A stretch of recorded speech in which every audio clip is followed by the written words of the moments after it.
Egunon jainkoak, ikusentzule maiteok, ongi etorri egibidera.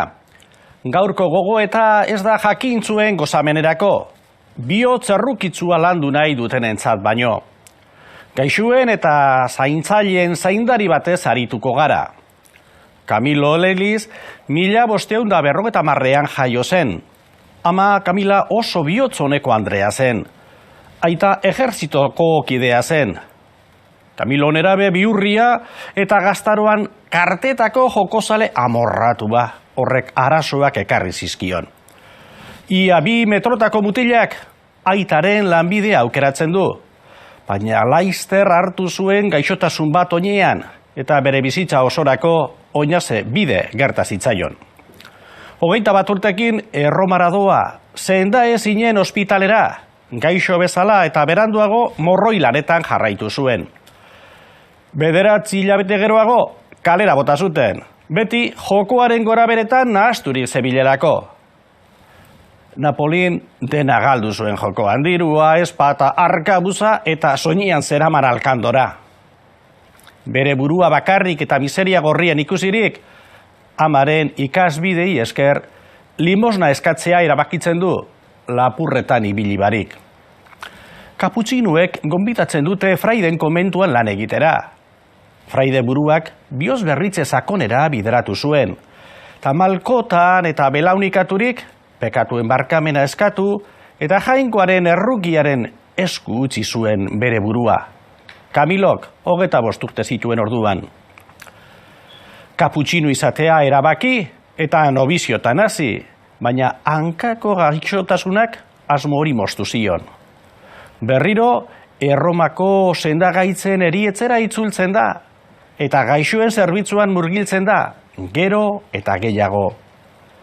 Gizakiaren beharrizanak asko direla konturatzen da, eta gero eta unkituago dago gizon emakumeen miseria, mina eta bakardadeagatik.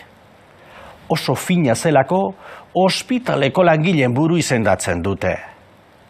Ta entzuten du gaixorik nintzen eta bizitatu nintu zuen. Nire zeniderik txikien hauetako bati egin zeniotena, neuri egin zenidaten. Itzoiek, bihotzeraino heldu zitzaizkion, eta usnartzen ditu otoitzean behin eta berriro. Ta pizkanaka, gaixorik, bakarrik eta ahul dagoen gizakiaren egoera ikusten du. Errespetu handia sentitzen du gaixoen aurrean, handitasun eskutu bat bere baitan balego bezala.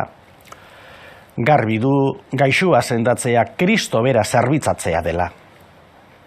Camilok berak hartzen ditu gaixoak ospitaleko atean, lurjota, zikin eta sarpailduta iristen direnean, eta bezarrekatu egiten ditu naturatalsun osoz, arropa saldatzen eta hitz maitagarriz adorez betetzen saiatzen da.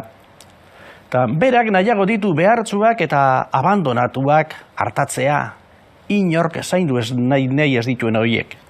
Camilorentzat, gaixo bakoitzean bazetorren jauna, eta denek arretaz zerbitzatu behar dute.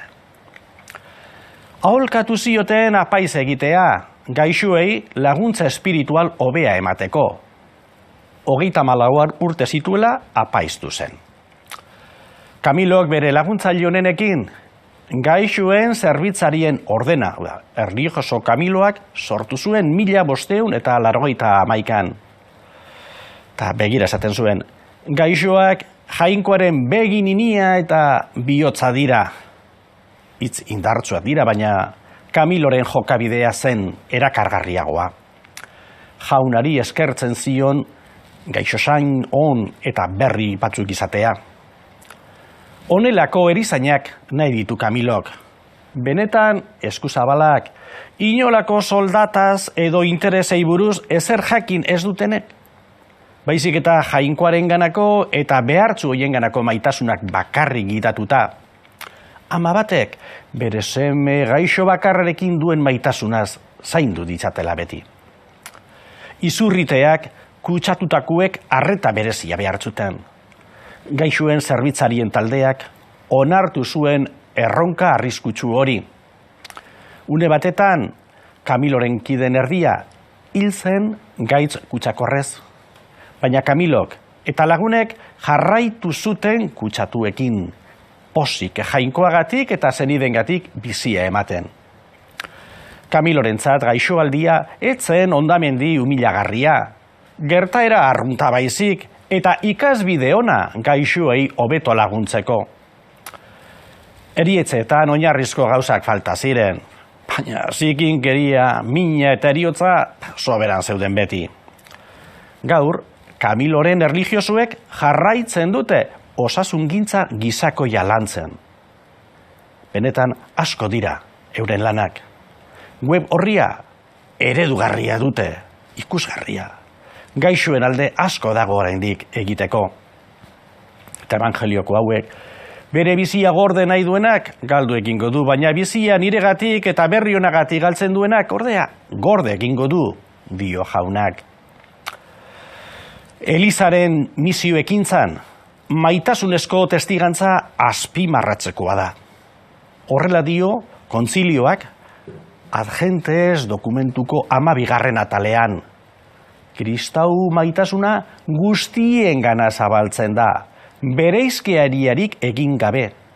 Eta ez du ordainez inolako irabazi edo esker onik itxaroten. Kristo ibili zen gaitz eta gaixotasun guztiak sendatzen, jainkoaren erreinu iritsi zela adierazteko. Eliza ere, bere seme-alaben bitartez, edozein eratako gizakiekin elkartzen da, baina batez ere behartzu eta nahigabetuekin.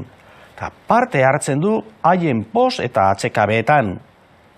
Kristauek lan egin bezate elkar lanean guztiekin, giza duintasuna jasotzeko, eta bizitzako baldintza gizatiarragoak prestatzeko.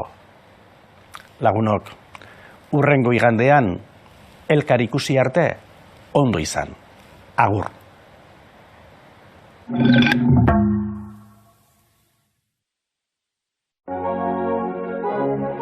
Egunon eta ederra emon deigula jainkoak, baita EITB-ko ikusentzulehoi be. Gaurko mesea Bizkaiko Mallabia izeneko udalerritik izango da. Bertako Jasokunde izeneko parrokian izango da elizkizuna, eta baita hurrengo Domekabietakoak be. Hasi gaitezan eleizate hau apur bat ezagutzetik. 8. eta 10. mendeen artean, talde txiki batzuk oiz mendiaren maldak nekazaritzarako erabiltzen